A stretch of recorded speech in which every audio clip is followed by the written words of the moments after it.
I could taste the bitterness of the wine before it even touched my lips, not from the drink, from the smirk on my father's face. He held his glass high, the amber light catching the deep creases on his forehead. My siblings flanked him on either side, like vultures dressed for the holiday. "Big announcement," he said, his voice dripping with the false warmth of a man who had already decided your fate. "We're selling the family business." I felt the air tighten. Forks froze halfway to mouths. He let the silence stretch, savoring it like a fine scotch. Then he added, "And you, Daniel, you're getting nothing." My sister's lips twitched. My brother couldn't hide his satisfaction. They thought this was their moment, the one where the prodigal son finally got punished. I leaned back, steady, unreadable. "Who's the buyer?" I asked. He grinned. "Cardinal Logistics." I smiled, slow, controlled. "Dad," I said, my voice soft but slicing through the room, "I am Cardinal Logistics." The laughter died in their throats. My sister's fork slipped, clinking against her plate. My father's smile faltered just enough for me to see the first hairline crack in his confidence. And that's when I decided to give them the whole story. I wasn't supposed to be the one who took over the business. That was clear from the beginning.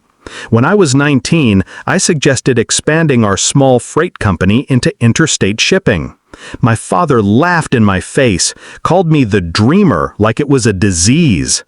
My siblings stayed silent, their silence dripping with agreement. So I left, moved out with a few $1,000s and the knowledge I'd learned from years of unpaid labor at his side. I swore I'd never come back, but life has a way of folding in on itself. The first crack came 5 years later. A friend in the industry called me, said our company's contracts were bleeding out to competitors. Dad was too stubborn to adapt, too arrogant to see the storm coming. The second crack came when I learned why. My sister had convinced him I was trying to steal clients behind his back.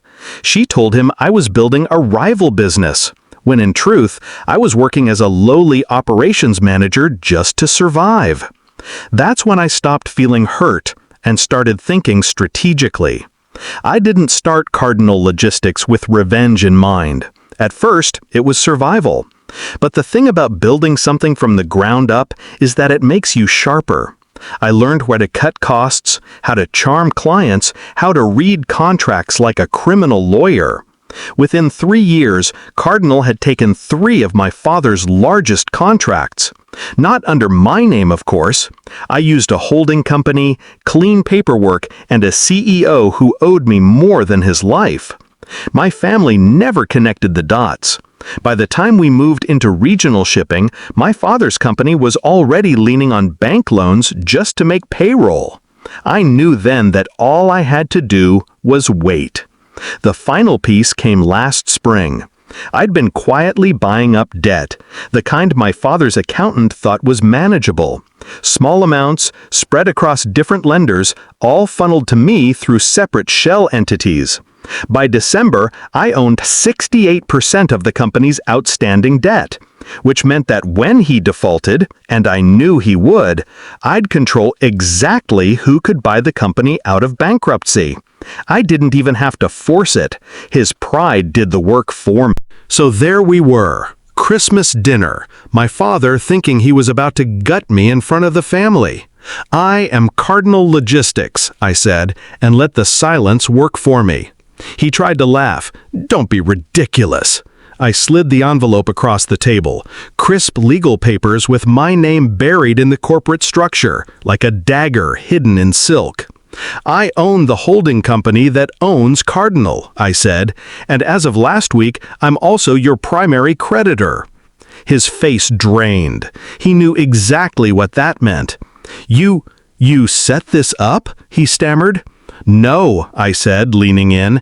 "You set this up. I just built the safety net for when you fell." My brother opened his mouth, but I cut him off. And since you defaulted on the December payment, I exercised the buyout clause. The sale you're bragging about, it went through yesterday. Which means, I let the pause hang, as of midnight, the family business is mine. The room was silent except for the ticking of the grandfather clock. My father's eyes darted to my siblings. He was looking for an ally, a lifeline. But they were frozen because they realized the inheritance they'd been salivating over just evaporated. "You won't get away with this," he whispered. I smiled. "I already have." And then I dropped the real bomb. "I'm not keeping it."